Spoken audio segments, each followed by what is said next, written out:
La leçon aujourd'hui est sur les régularités de la division, comme l'indique le titre ici. Donc, ce que vous devez comprendre ici, c'est de trouver où sont les régularités.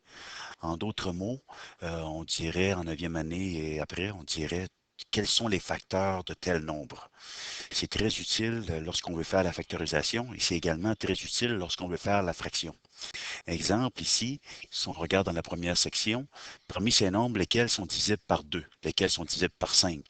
Donc le 78 est divisible par 2, le 2100 est divisé par 2, ainsi que celui-là, et ainsi que celui-là. OK, ça c'est par 2. Si on veut vérifier, par exemple, lesquels qui sont divisibles par 5, 5, on pourrait prendre celui-là ici, on pourrait prendre lui, le 795 qui est ici, et ça c'est 5. OK? Donc, la question qu'il faut se demander, comment on fait pour savoir lequel est divisible par 2 et par 5? Et c'est là qu'on peut faire les exercices. Ici, je vous invite absolument à faire la section qui est ici. Ça peut paraître long, mais c'est de comprendre le concept en arrière qui est important.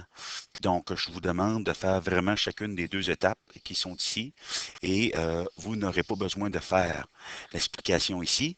Par contre, il faut arriver à une conclusion ici. Ne partagez pas la conclusion tout de suite avec les autres. Tâchez de trouver la conclusion par vous-même.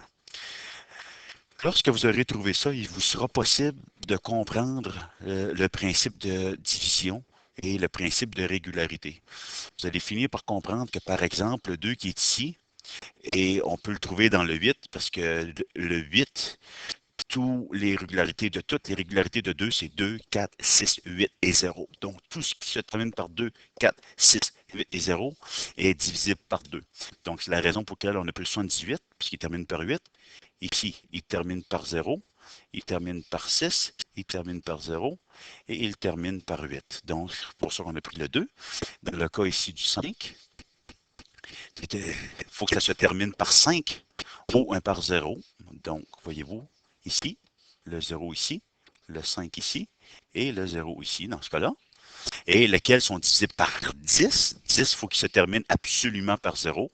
Dans ce cas ici, on avait seulement le ici, parce qu'il termine par 0, et celui-là ici, parce qu'il termine par 0. Donc, c'est la raison pour laquelle on peut dire qu'ils sont des multiples. Vous avez peut-être déjà vu ça auparavant, où on parle des régularités de division. Lorsqu'on va faire des fractions ou de la factorisation, on va souvent avoir deux nombres. Il va falloir trouver un petit peu quelles sont les régularités, mais surtout trouver ce dont un nombre-là et lequel a un facteur commun qui est divisible de façon commune. Par exemple, si j'ai un nombre 8, quels sont les facteurs communs de 8 et de 12? Donc, 8, j'ai le 1 fois 8, donc j'ai le chiffre 1 et 8. 2 fois 4, qui est le chiffre 2 et 4. Tandis que pour 12, j'ai 1 fois 12, 2 fois 6 et 3 fois 4, dont le plus haut facteur commun, dans ce cas ici, 8 et 12, c'est le nombre 4. Ça va? Donc, en faisant l'activité qu'on le retrouvait ici, et c'est possible d'arriver à des conclusions pour toute la section qui est ici. Ça va?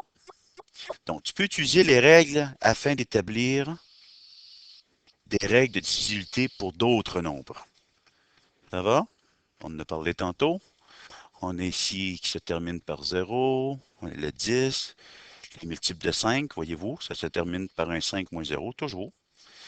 On a ici également les multiples de 2. Donc 2, comme j'expliquais tantôt. Ça va? Ce qui nous amène à l'exemple. Et là, l'exemple, comme je dis souvent, c'est pas négociable, il faut la faire pour comprendre le principe. Ici, on a un diagramme de veine.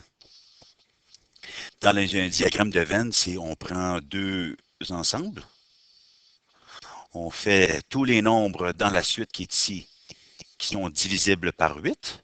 Et ici, on a tous les nombres en question. Et ensuite, on fait tous les nombres qui sont divisibles par 5. Ici, ça va? Et lorsqu'on fait le diagramme de veine, ça nous permet de voir que les deux nombres qui sont ici sont à la fois divisibles par 8 et à la fois divisibles par 5. Ce qui fait que 80 et 3960 sont divisibles par 8 et par 80. Et si je faisais par exemple 8 fois 5, qu'est-ce qu'on retrouve ici? Ça donne à 40. Et 40, je peux diviser 80 par 40 et je peux diviser ce nombre ici par 40. Donc, ça vient encore appuyer. Donc, on garde à l'esprit que dans toute division, il y a des régularités. Et lorsqu'on saisit ce principe-là, que ce soit pour 2, 8 ou 5 ou 10 dans ce cas ici, il y a également la même chose pour le 3, qui est le 3, 6, 9, 12, 15, 18, 21, 24. Et après un certain temps, on tombe dans une régularité. Donc, c'est très important de pouvoir observer en mathématiques et de pouvoir tirer des conclusions pour pouvoir les appliquer ultérieurement.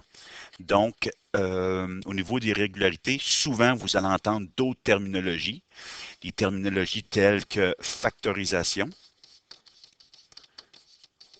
On n'en parle pas en septième, mais ici, c'est en neuvième année, qui est très utile. Ça va?